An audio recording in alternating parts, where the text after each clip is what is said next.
కళ్యాణ మహోత్సవం సందర్భంగా కట్నాల వినాయకుడిని కూడా కట్నాలు చదివి రాయిస్తున్నారు.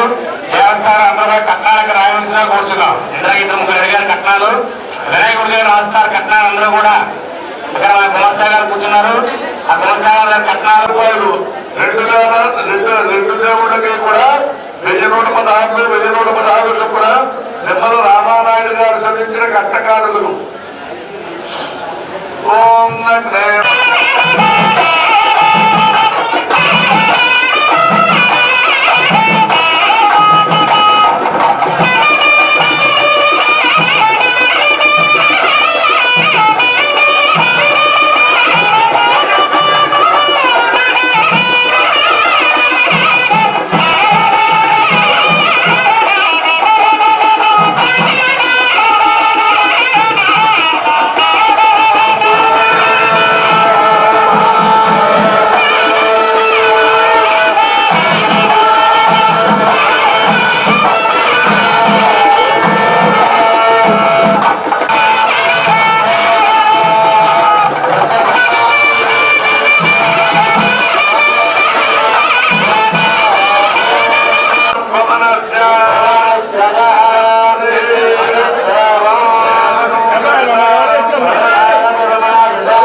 శ్రీ గురుభ్యో నమః.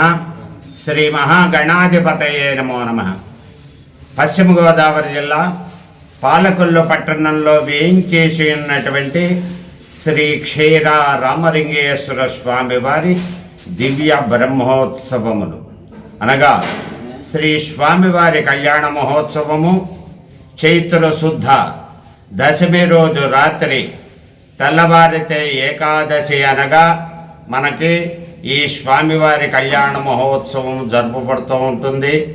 ఈ వేళ రోజున తెల్లవారుజామున 5:35 శ్రీ స్వామివారి కళ్యాణం అత్యంత వైభవోపేతంగా అనేక సుదూర ప్రాంతాల నుంచి వచ్చేటువంటి భక్తుల సమూహ సముదాయములో ఈ స్వామివారి కళ్యాణ మహోత్సవం జరిగింది. అలాగే ఈ వేళ రోజు మధ్యాహ్నం 3 గంటలకు బ్రహ్మాండమైనటువంటి అనేకమైనటువంటి వివిధమైనటువంటి వేషధారణలతో సమస్తమైనటువంటి పురజనులతో అనేక వేల మందిని పాల్గొనేటువంటి విధముగా శ్రీ స్వామివారి రథోత్సవము జరుపబడుతుంది. కావున భక్తులు 50 మంది కూడా ఈ సదావకాశమును వినియోగించుకుని శ్రీ స్వామివారి యొక్క పాత్రులకు కృపకు పాత్రలు అవుతారని కోరుచున్నాము. అట్లాగే ఈ రథము లాగటం వల్ల విశేషం ఏమిటయ్యా అంటే, మనకి ప్రతి మానవుడికి రాహుకేతువులు అన్నది ప్రతి వారి యొక్క జాతకములో కూడా నడుస్తూ ఉంటుంది. ఈ రథమునకు 2 తాళ్ళుగా ఉంటాయి మనకు, వాళ్ళే రాహుకేతువులు. ఈ రథము ఎవరైతే లాగారో వాళ్ళ నుంచి ఆ రాహుకేతువులు తొలుగుతారు. కాబట్టి అందుచేత ఈ రథయాత్రల్లో భూలోక, భువర్లోక, శుభర్లోక, యశోలోక, తపోలోక, సత్యలోకాల్లో ఉండేటువంటి సమస్త దేవతలు కూడా ఆ రథోత్సవంకు విచ్చేస్తారు. కాబట్టి ఎప్పుడైతే మనం ఈ రథోత్సవంలో పాల్గొని ఆ రథాన్ని ఎప్పుడైతే లాగేమో వీళ్ళకి ఆదిత్యాది నవగ్రహ బాధలు అవన్నీ కూడా నివృత్తవుతాయి. పంచమాత కోపపాతక ప్రముచ్యతే. మానవుడికి 5 పాపాలు ఎప్పుడూ కూడా వెంటాడుతూ ఉంటాయి. ఈ 5 పాపాలని కూడా ఈ రథానికి ఉండేటువంటి 5 వేదికలు ఉంటాయి.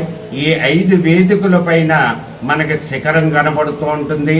ఈ 5 వేదికల్ని, శిఖరాన్ని ఎప్పుడైతే చూసామో వీడికి ఉండేటువంటి పంచమహాపాతకాలవన్నీ కూడా తొలగిపోతాయి. వారి ఇంట అఖండమైనటువంటి ఐశ్వర్యము, సుఖము, సంతోషము అవన్నీ కూడా కలుగుతాయి.